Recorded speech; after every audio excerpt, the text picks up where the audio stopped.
My brother and I do not get on. When we were younger, he'd go out of his way to make my life a living hell. To my parents' credit, they did tell him off for it when they caught him, but they both worked long hours and didn't have the energy to deal with our arguments. This continued into adulthood. He was salty that he failed his college course the first time around. There was a bad argument in our family a while ago, and it all started because I refused to decorate my brother's living room. I won't go into too much detail, but he wanted a pretty hefty discount. I said no, and he threw a tantrum. Instead of being a grown-up and talking to me, he decided to hook up with my toxic ex-girlfriend and the mother of my child. I can't go into a lot of detail about what she was like, but she was not a nice person. She never really bonded with our son when he was born, and I was left to do everything by myself. She eventually walked out on us and refused to have any contact with our son. She'll post on Facebook now and then about her beautiful baby boy to get sympathy votes, but that's about it. I have been a single dad for almost 3 years now, and I absolutely adore my son, but it hurts to think that one day he might question why his mom didn't want anything to do with him. How am I supposed to explain that to him? Anyway, it bothered me when my brother told me they'd hooked up together. It hurt even more when he started dating her. It had taken me so long to get over what she did to me and my child, and now my own brother was bringing her back into my life. Yesterday we had a family video call. Parents are high risk and we're not taking any chances. When my brother decided to announce that he and my ex were expecting, I just froze. I didn't know what to do or think. I could feel myself starting to cry a little bit, and it got a bit harder to breathe. Eventually, I decided to just congratulate them and then made up some lie about needing to put my son down for a nap and left. I received a bunch of messages from my brother and his GF telling me that I stole their thunder. After I left, my parents and some other family members started worrying if I was okay, and not really focusing on their news. My uncle told me that I should have just been a man and stuck it out instead of making excuses to get out of it. After all, it was expected that our kids would be raised around each other. I feel like maybe I shouldn't have left the call, but at the same time it would have been worse if I'd stayed and had a full-blown panic attack in front of everyone. Some of the family members are split and have argued that I won't be able to avoid my brother and his family forever, but others believe I was in the right to leave that situation. I don't know what to think. My parents aren't happy, but they don't have the energy to deal with all the hassle my brother would cause. They actually cut him off for a little while when he started dating my ex, but he phoned them constantly and, again, can't go into much detail, but he said he'd do something not so good. They keep him at arm's length, but I have told them not to cut contact because of me.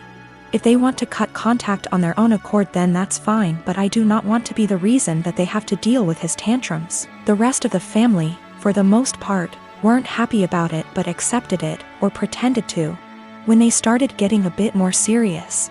My uncle, who told me to be a man, thought it was funny. That's just the kind of person he is. Not for my sake, but for the sake of my son. I don't want to put him through all that. My boyfriend of almost 3 years told me a series of white lies that to me seem more serious. Can't tell if I'm overreacting or if this is actually indicative of a bigger problem.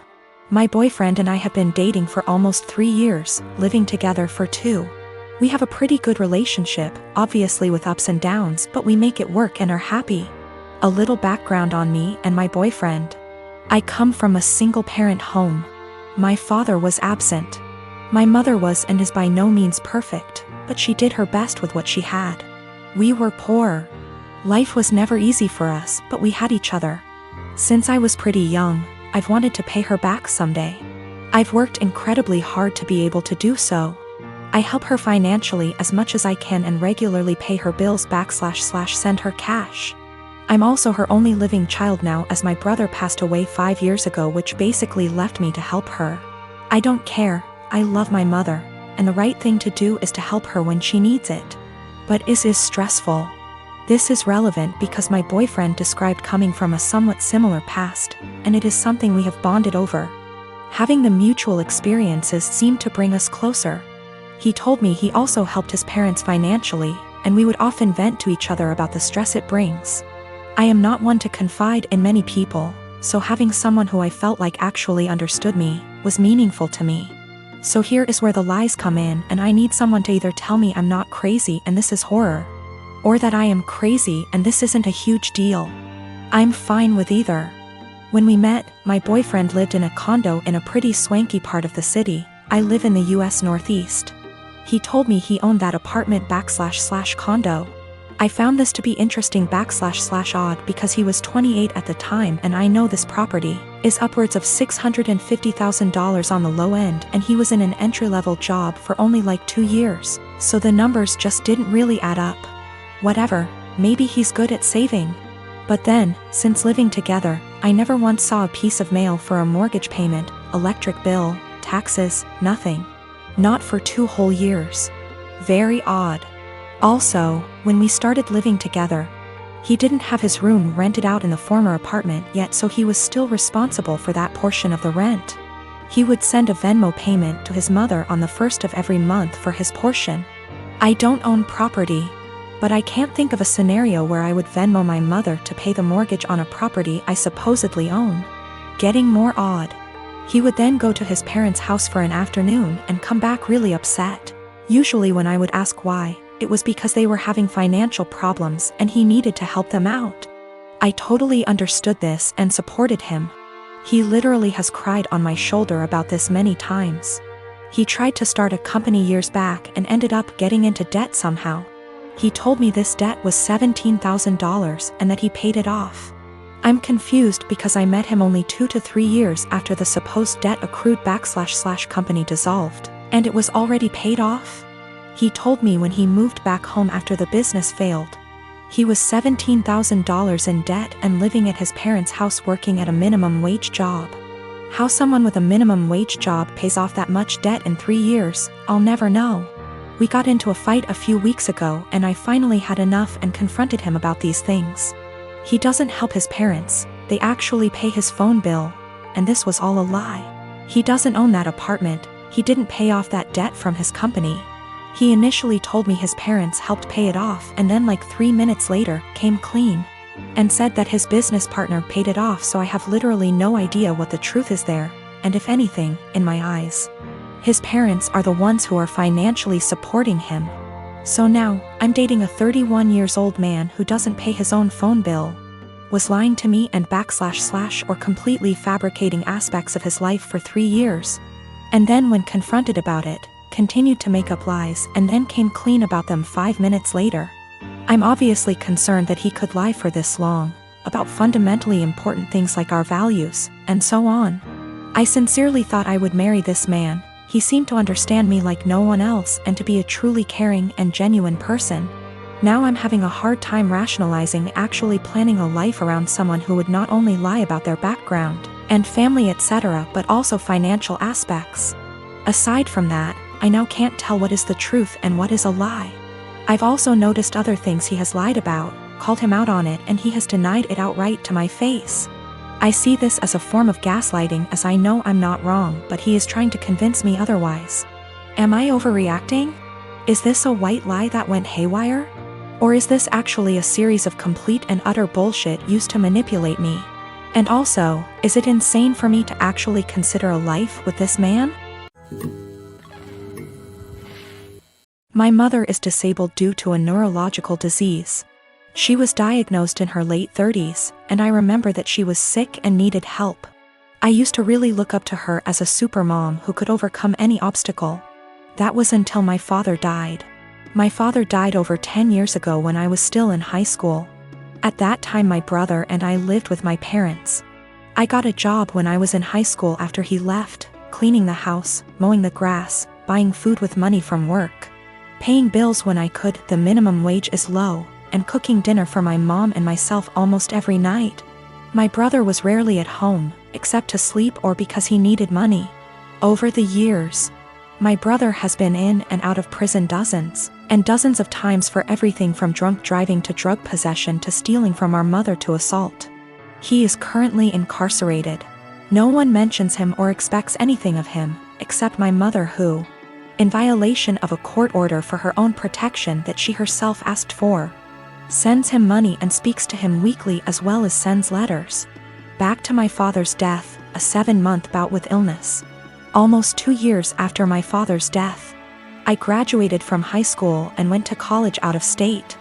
I sent money to my mom when I was in college, and I distinctly remember, for example, using my scholarship I got in December to buy Christmas presents for my mom and brother, because I knew they wouldn't have anything if I won't buy. No one reciprocated, but I did not expect this. To be honest, I didn't care either until it became the norm over the next decade. That very Christmas, I was barely 18 years old, and I was collecting pennies to buy a cheap refrigerator after I returned home for the winter holidays with gifts, only to realize that there was no food in the house.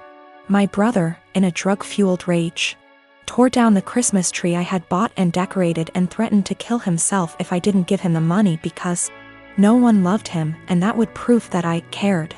It is important to note that even during this time, my mother continued to let my brother, who became a criminal, back to the house. I'll try to skip my college and graduate years, but suffice it to say that I met my current husband and spent less and less time at home. When I was at home or when my husband and I were visiting, it was like this: clean my mom's house, buy mom food, cook for mom, take care of my mom. I was and remain very firm with my mother that I would not let my brother in my life as he threatened to kill me over the prescription cough syrup, threw me down the stairs and broke down the door to get to me, and some of the money I had at the time. I have no doubt that he will try to harm my child, my husband or me in order to get what he wants. He told me he would find me and he would teach me a lesson for his perception that I wronged him for not giving him money, and I have zero contact with him. I have blocked all numbers that have anything to do with him, including friends he calls from outside the prison. P.S. My mother let him take my number from her phone. I told my mom for years that I didn't want to have my brother in my life until he stopped using drugs for at least 1 year. To date, he is unable to do so. He stole tens of thousands of dollars from her. She always says she won't let him back into her house, but she eventually forgives him and the cycle repeats.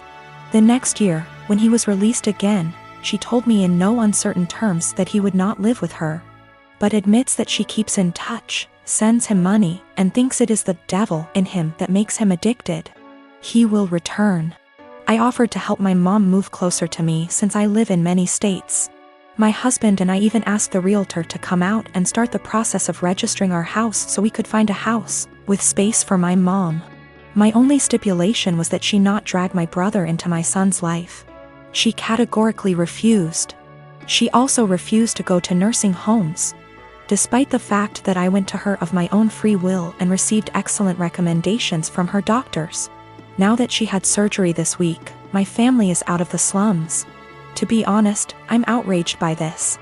I had people who couldn't even send me a mutual Christmas card and told me that I was neglecting my mother, refusing to take time off from work and go to her place to take care of her. They don't care that I don't have days off and that I will most likely lose my job. One even stated that I wouldn't put groceries on my desk. I wouldn't work for such an employer. It's easy to say those words, but say it to my hungry baby. They said, "Who do you think took care of you as a baby?" And frankly, it hurts me. Sometimes you have to learn how to deal with life. You can't just ignore it because getting on with life means losing your job. Walking away from my toddler in his growing up years and taking care of my mother, I guess? You can probably tell at this point that I'm fed up. I am in a stalemate when literally the only surviving family members tell me to quit my job, my family, my young child to take care of my mom and help her. They also refuse to give a timeline, saying it will be as long as she needs it. I am expected to take care of her 24 hours a day, 7 days a week, no questions asked. I also feel strongly that they resent my mother for asking them to do me a service. Even though I have explained many times that I offered her to stay with us and have the operation here, at no cost to her, mind you. And she refused. In response, they tell me that she has the right to be close to her friends. I also tried to explain that by bowing to her at every call. They give her an opportunity, but they don't want to hear it. They don't seem to hear me when I try to explain that. For example, helping her get out of the physical therapy room a week and a half before her doctor's recommendation gives her an opportunity, and ultimately hurts her independence. She is used to everyone doing everything for her. For example, during the last visit she was very upset that I did not take her to Walmart, because she had to go there almost before the baby went to bed. It was not emergency. She wanted to look around. My mother, in all this confusion, has taken the position that although she doesn't want me to lose my job, a good daughter should take care of her mother. Frankly, I am very hostile to this statement, because my mother did not call me on my birthday before my father died. I tried to build some kind of relationship with my son. I always try to chat with them or talk on the phone. And in the last 12 years I can count on the fingers of one hand how many times she called me just to tell me about me, or my son, or ask how we are doing. If she does call, there is always an ulterior motive, money for my brother or for her because she gave my brother everything. I'm on the edge. I can't work full-time, take care of my family, and expect to hear several times a week how bad a person I am for refusing to give up everything I've worked so hard to take care of mine. Mother. No matter what, I love my mom. My husband and his family saw it unfold and several people remarked, "Why are you even trying?" Meaning trying to schedule calls so she can talk / see my son. I invited her to my house earlier this month, scheduled plane tickets, airport assistance, etc. Just to watch her play on her phone or spend time playing with the dog instead of reading a book to my little one who just wanted her attention. Today, as if the last straw was needed, I called to check on her and she stated that she was going home against the doctor's orders because her dog needed her, because the dog was sick. First, he has a very minor skin condition that is almost 100% cured thanks to her friend giving him a prescribed ointment. Secondly, my little one got sick this week, meaning he didn't go to kindergarten for 3 days. And even after I told her about it, she never called to find out how he was. Just like she never called to check on him when he came down with the flu last year, or when he had a mysterious week-and-a-half illness earlier this year that resulted in 4 doctor visits and a temperature of 104 degrees. I can't take it anymore. I am literally writing this as a last resort. My husband tells me not to talk to anyone, that's the whole family I have left except for one paternal aunt. Because he sees me cry when hurtful comments and guilt come into play. He sees me trying to hide it from my child. But then I feel like I'm giving them what they want, right? Look at little Miss Potato, such a bad person and so inept at dealing with life. She just chose to ignore us all. But I can't defend myself all day in front of extended family members whom I've seen for over 10 years. And in some cases over 2 decades. Nothing I say will ever be good enough. I was told in no uncertain terms that I was a terrible person because I refused to leave my husband and young child and move across the county to take care of my mother. Postscript, I am not subject to the FMLA. My employer is not large enough and there is no comparable law in my state. I have 1 day of vacation left due to my son getting sick earlier this year. My husband gets almost 3 times as many days off, so took many more days to take care of him. In general, I do not want to lose my job or look for another one. It's a good job, it's just limited to a small company. She refused to move in with me. Either my husband and I are building a mother-in-law, or we are moving to a bigger house. Any aid agency or nursing home. She hesitates about allowing housework, but contradicts herself on the matter, telling me that Susie can help her if she needs anything, or that she has friends she can call, or, more often than not, she does well and can take care of herself. She wants help, but only when she wants it and only on her own terms. She told me that she would not end her relationship with my brother. I managed to get her to agree to a consultation after my brother attacked her, stole her car and pawned all her appliances. She moved to a domestic violence shelter but declined to press charges. This happened when I was 7 months pregnant, and when I refused to drive 20+ hours in a car. I was told essentially the same thing that I am being accused of now. She justifies my brother's behavior. He hooked up with the devil and he can't leave him. I've talked to the Adult Protective Services counselors and it all comes down to the fact that she's an adult. She can make her own decisions. Her doctors, although they seem to agree that she may need help taking care of herself, refuse to state that she is unable to take care of herself. I am 25 years old and I am getting married to my fiancé Kevin next month. My family love Kevin and Kevin loves them. However, my mom is the brutally honest type who constantly dish out her opinions and thought on what people wear, how they look, how well off they are. Mostly negative, tasteless, backhanded comments. She says she can't help it and that no one should be offended when she's just being honest. When she met Kevin, she kept making comments about him, his car, his degree, etc. With time and strict conversations, I was able to get her to show some respect. But she kept annoying Kevin by constantly talking about his hairless face. His face is clean, he doesn't have a beard or mustache, which he can be very insecure about. He comes from Irish origins, so he's white, he has no facial hair, while I'm Hispanic. Mom made jokes with her husband about how unmanly it is to not be able to grow a beard or a mustache. Those comments hurt Kevin so much. I had his very stern conversation with her and she said, "Oh, I didn't realize those remarks were offending him, I was just teasing him," or, "You know me, I'm just giving my humble, honest opinion, so he shouldn't take it personal and should learn that this is how I am." She ended up sincerely apologizing to Kevin and we left it at that. As the wedding is approaching, Mom decided to give Kevin a wedding gift and also to let him know how sorry she was for her past behavior. She invited the whole family for dinner and decided it was the perfect time to hand Kevin his wedding gift. He thanked her, but she insisted that he open it right there and then and show everyone what she got him since she knew him that well already. He opened the box and found a set of shaving tools with a shaving cream.